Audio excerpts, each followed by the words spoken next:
ان بتوں کو گالی نہ دو ورنہ وہ اللہ کو گالی دیں گے اور تم اللہ کو گالی دینے کا سبب بن جاؤ گے۔ تو اس لیے جو ہے چاہے سیاسی محاذ ہو، چاہے مذہبی محاذ ہو، چاہے خاندانی معاملات ہوں، چاہے عمومی طور پر آپس میں لوگوں کے جھگڑے اور مسائل ہوں، تہذیب اور شائستگی کو ہاتھ سے نہ جانے دیں، ادب اور تمیز کے دائرے میں رہ کے بات کریں۔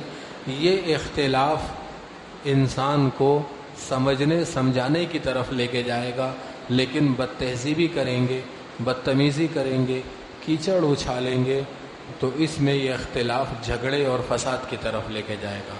دیکھیں کیچڑ اچھالنے والے کا سب سے پہلے اپنا ہاتھ کیچڑ میں گندا ہوتا ہے، سب سے پہلے کیچڑ اچھالنے والے کا ہاتھ گندا ہوتا ہے۔ گالی دینے والے کی سب سے پہلے زبان گندی ہوتی ہے۔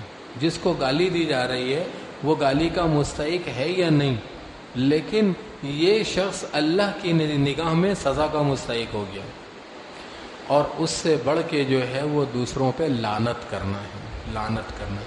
لعنت کو آپ کیا سمجھتے ہیں؟ لعنت کو ایک لوگ دل کی بھڑاس سمجھتے ہیں کہ ہم نے دل کی بھڑاس کو نکال دیا، لعنت کر دی کہ فلاں پہ لعنت، فلاں پہ لعنت، فلاں پہ لعنت۔ لعنت اللہ نے کی، کس کے اوپر کی؟ اس شخص پہ جو ایمان کے بغیر دنیا سے چلا گیا۔ ان الذین کفروا وماتوا وهم کفار اولئک علیہم لعنت اللہ۔ جو لوگ مر گئے کفر کی حالت میں ان کے اوپر اللہ کی لعنت، فرشتوں کی لعنت، سارے انسانوں کی لعنت، اور کسی پہ لعنت نہیں کی اللہ نے۔ بعض اعمال کے اوپر لعنت کی، ظلم پہ لعنت کی، جھوٹ پہ لعنت کی، لیکن ہم اپنے مسلمان بھائیوں پہ لعنت کرتے ہیں۔ لعنت کا مطلب ہے کہ لعن اللہ فلاں، اللہ فلاں پر لعنت کرے، اس کا مطلب ہے کہ اللہ اس کو اپنی رحمت سے دور کر دے۔ رحمت کس کی ہے؟ اللہ کی، اور ہم کیا بد دعا کر رہے ہیں کہ اللہ اس کو اپنی رحمت سے دور کرے۔ اس کی مثال بالکل ایسی ہے کہ ایک شخص ہے، وہ ہماری نگاہ میں حکومت کا مجرم ہے، اس نے کسی قسم کا جو ہے وہ کوئی جرم کیا ہے، ہم تھانے میں عدالت میں جا کے یہ درخواست کرتے ہیں کہ یہ شخص باہر آزاد گھومنے کے قابل نہیں ہے، اس کو اٹھا کے جیل میں ڈال دیا جائے، اس سے آزادی کی نعمت کو چھین لیا جائے۔ یہ ہم عدالت میں جا کے پیش کرتے ہیں۔ عدالت ہماری اس مقدمے کے اوپر اس کو طلب کرے گی، معاملہ اگر ویسا ہی ہوا اور ثابت ہو گیا تو عدالت اس سے آزادی کی نعمت کو چھین لے گی، اس کو جیل میں ڈال دے گی، نہیں تو پھر مقدمہ کرنے والے کو سزا ملے گی جو ثابت نہ کر سکا۔ اسی طرح ہم نے اللہ سے یہ دعا کی کہ یا اللہ تیری جو رحمت اس کے اوپر ہے تو اس سے چھین لے۔ لعنت کا مطلب ہے کہ اے اللہ تیری جو رحمت اس کے اوپر ہے تو اس سے واپس لے لے، تو اس کو اپنی رحمت سے دور کر۔ تو اب اگر وہ واقعی اس کا مستحق ہے تو لعنت دینے والے کو نقصان نہیں ہے، لیکن اگر وہ اس کا مستحق نہیں تو پھر اس مقدمے کو کرنے والے کو سزا ملے گی۔ اور یہی بات ہے کہ حدیث شریف میں آتا ہے کہ جب کوئی شخص کسی پہ لعنت کرتا ہے تو وہ لعنت اللہ کی بارگاہ میں پیش ہوتی ہے، اور اللہ کی بارگاہ میں فیصلہ ہوتا ہے کہ جس پہ لعنت کی گئی وہ لعنت کا مستحق ہے۔ اگر یہ فیصلہ ہوتا ہے کہ مستحق ہے تو وہ لعنت اس پہ پڑ جاتی ہے، اور اگر وہ مستحق نہیں ہے تو ارشاد ہوتا ہے کہ یہ لعنت اس لعنت کرنے والے پہ واپس کر دو جس نے لعنت کی۔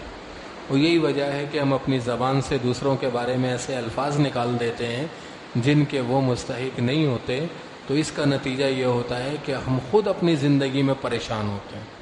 ہم یہ تو دیکھ رہے ہیں کہ ہم نمازیں پڑھ رہے ہیں، تلاوت کر رہے ہیں اور سارے اعمال کر رہے ہیں، پھر بھی پریشان ہیں، اس لیے کہ ہم اپنی زبان کو صحیح استعمال نہیں کر رہے۔ ہم اپنی زبان کو درست استعمال کریں گے تو انشاءاللہ جو ہے وہ اللہ رب العزت ہمارے لیے پریشانیوں کو ختم کر دیں گے، مشکلات کو ہٹا دیں گے۔ تو اس لیے جو ہے وہ تحمل، برداشت، رواداری کو اپنائیں، دوسروں کے نظریات کا احترام کریں۔ آپ کے نزدیک وہ صحیح نہیں ہے، آپ اس کو نہ اختیار کریں۔ ایک عمل آپ غلط سمجھتے ہیں کہ یہ عمل غلط ہے، آپ نہ کریں. میں ایک مثال دیتا ہوں, کسی پہ تنقید کرنا مقصود نہیں ہے, کہ ہمارے معاشرے میں اردو بولنے والے میں کچھ لوگ فاتحہ کو جائز سمجھتے ہیں, کچھ جائز نہیں سمجھتے. تو جو لوگ جائز نہیں سمجھتے ہیں وہ نہ کریں, اور جو جائز سمجھتے ہیں وہ کرتے رہیں. لیکن اس کی وجہ سے آپس میں تان و تشنی, گالی گلوچ, ایک دوسرے پہ کیچڑ اچالنا, ایک دوسرے کو کافر کہنا, ایک دوسرے کو مشرک کہنا, اس کی شریعت میں بالکل گنجائش نہیں ہے. کیونکہ یہ ہمارے مسلمان بھائی ہیں. اگر ایک عمل ان کا میرے نزدیک غلط ہے تو میرا فرض یہ بنتا ہے کہ میں ان کے لیے اللہ سے دعا کروں کہ یا اللہ اس کو رائے راست پہ لیا. اور پھر اس سے بڑھ کے بات یہ ہے کہ لوگ جو ہے وہ آپس میں علم نہ ہونے کے باوجود بحث کر رہے ہوتے ہیں. لوگ بحث کر رہے ہوتے ہیں کہ تمہارا یہ عمل صحیح نہیں ہے, تمہارا یہ عمل بدعت ہے, تمہارا یہ عمل. یہ باتیں علمی مجلس کی باتیں ہیں, علماء کے لیے ہے, یہ علماء کے بحث کرنے کی چیز ہے. آپ کا کام علماء سے مسئلہ پوچھ کے اس پہ عمل کرنا ہے, آپ کا کام بحث کرنا نہیں ہے. آپ کا کام یہ ہے کہ آپ علماء سے رہنمائی لیں, اور جو رہنمائی مل جائے تو آپ اس پہ عمل کر لیں. گناہ ثواب مسئلہ بتانے والے کے اوپر آپ کے ذمے جو ہے وہ پکڑ نہیں ہے, کیونکہ جب آپ نے اللہ کا حکم پورا کر دیا. اللہ کا حکم کیا ہے کہ فَاسْأَلُوا أَهْلَ الذِّكْرِ إِن كُنتُمْ لَا تَعْلَمُونَ, کہ اہل علم سے پوچھو اگر تم جانتے نہیں ہو. اگر تم جانتے نہیں ہو کسی چیز کے بارے میں تو اہل علم سے پوچھ لو. یہ اللہ کا حکم آپ نے پورا کر دیا, آپ بری الذمہ ہو گئے. اب گناہ ثواب مسئلہ بتانے والے کے اوپر, اس لیے بحث مباحثے سے پرہیز کریں, ایک دوسرے کا احترام کریں, ایک دوسرے کی رائے کا احترام کریں, ان کی بات کا احترام کریں, نظریات کا احترام کریں. آپس میں دست و گرباں ہونے سے بچے. کتنے ہی الیکشن آئے, کتنے چلے گئے, لیکن یہ رشتہ داریاں, یہ محبتیں, یہ تعلق, یہ ختم نہیں ہونا چاہیے. آپ کا دل جس کو ووٹ دینے کا چاہتا ہے دے دیجئے, نہیں دینے کا چاہتا نہیں دیجئے, لیکن یہ آپس کے تعلقات خراب نہ کریں. بچپن سے ایک ساتھ بیٹھنے والے دوست یار جھگڑ جاتے ہیں, رشتہ دار جھگڑے ہوئے ہوتے ہیں, کچھ کے نظریات ادھر چلے گئے, کچھ کے نظریات ادھر چلے گئے, وہ آپس میں اس بات پہ اختلاف لے کے بیٹھے. اللہ کی رضا کے لیے ان چیزوں کو ختم کریں. اللہ پاک ہم سب کو کہنے سننے سے زیادہ عمل کی توفیق عطا فرمائے. اللہم لک الحمد کما انت اہلہ, وصلی علی سیدنا مولانا محمد کما انت اہلہ, وفعل بنا ما انت اہلہ, انک اہل التقوی و اہل المغفرہ. یا اللہ یا رحمان یا رحیم, یا اللہ ہم سب کا بیٹھنا قبول فرما, کہنا سننا قبول فرما, کمی کوتاہی غلطیوں کو معاف فرما, آپس میں دلوں کے غبار کو ختم فرما, ایک دوسرے کے لیے دلوں میں جو حسد, کینہ, بغض, عداوت, نفرت, دشمنی, یا اللہ ان سب کو ختم فرما. یا اللہ ہم تمام مسلمانوں کو ایک اور نیک فرما, ایک دوسرے کی رائے کا احترام کرنے کی توفیق عطا فرما. حضور اکرم صلی اللہ تعالیٰ علیہ وسلم نے جتنی خیر کی دعائیں مانگی ہیں وہ خیر ہمیں بھی عطا فرما, جتنے شرور سے پناہ چاہیے ان سے ہمیں بھی محفوظ فرما. سبحان ربک رب العزت عما یصفون, سلام.